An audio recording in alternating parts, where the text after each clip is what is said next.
Welcome everyone to my channel, that is Fast and Easy Maths, which is dedicated to give you tips and tricks related to mathematics. So students, today I'm going to teach you a very interesting method which was it can be said as Egyptian division method, okay, and we also call it as partial quotient method. It is very easy, especially when you have to divide numbers which are not completely divisible. Okay, so first let's try with a smaller number. Let's see what will be the quotient, or what is the actual value when you divide 100 divided by 7. So now understand, the first part will be equal to obviously 7, then the second part will be what, 14. So obviously, can I say the 10th part that way should be 70, right? The first part of 7 is 7, the second part will be 14, the 10th part will be obviously 70, right? Your entire job is to reach closer to 100, or to reach 100 basically. Okay, so can I say when I add 4 parts more, I get 28. So 70 plus 28 gets you 98. So you're as close to 100 as possible when it comes to dividing by 7. But you're still left with how much? 2, right? So 2 upon 7 part of 7 will get you just 2. Now students, add all of them. Can I say when you add 70 plus 28 plus 2, you will get 100, right? So similarly, when you add all of them, that is your quotient. So this will be 10 plus 4, that is 14, plus 2 upon 7, that gets you 14 2 upon 7. Right? If you want to write it in mixed form, it can be written directly, or you can write it in a proper in an improper form, which is where you will multiply 14 into 7 and then add 2 to it. Okay, but that will still be an improper fraction, so you will eventually want to write it in mixed form. So here is the best way of writing the value, right? You saw how easy this became. Let's take another example. 1000 divided by 91.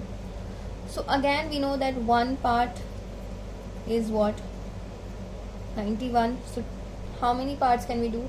10 parts is what, 910, right? But now understand, if I add 91 to this, I will get a value which is greater than 1000. So how much I need to add to 910 to get to 1000?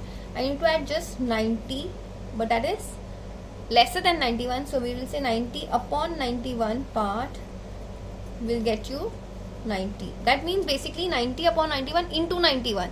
So 91 and 91 will get cancelled and you will be just left with 90. And here I can say addition of these two will get you 1000. So my final answer will be 1090 upon 91. Right? How easy this sum became, right? Students, if you're liking the way I'm explaining, then please do go ahead and hit the like button, because that gives me tremendous amount of encouragement in doing these kind of videos. So students, I'm sure now you've got the hang of it. So now let's try a bit trickier one. 900 divided by 11. So again, now understand, the 10 part will be obviously what, 110. So obviously if you multiply 8 to this, so 80th part, can I say it will be 880, right? Now understand, you need what, 20 more to go to 900, but 20 is greater than 11, so we'll add one part more over here, you will get 11. So how much is this now coming out to be? 891, right? So now 91, right? So how much is left? We need 9 part of 11 to get you 9. Now you add all of this, you will get 900. So your final answer is 81, 9 by 11, right? So it is so easy, right? But students, you might be thinking that, it's a bit new method and a lot of practice will require and all of that.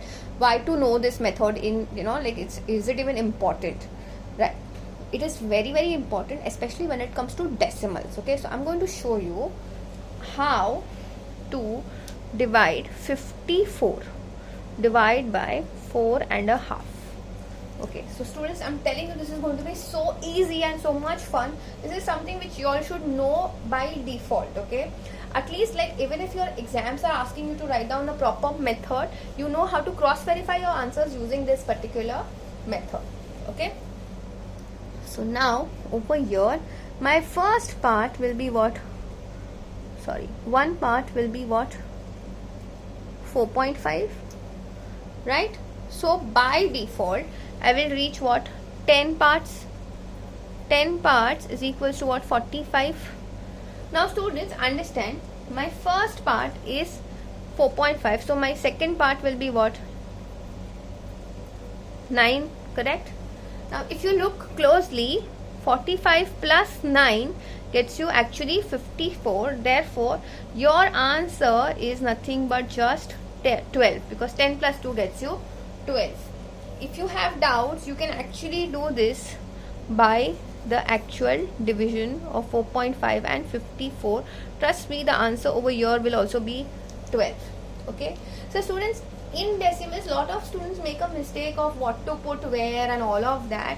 So it is so confusing, right? Like if you do this like this, 54 upon 4.5. Now can I write this as 54 upon 45 upon 10?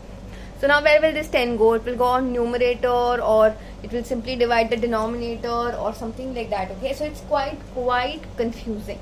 So what I would suggest is, in these kind of questions, you actually try to use these methods. Okay, so let's look at another method of this one, another sum, or rather let me give you one sum for practice and put the answers in the comment section.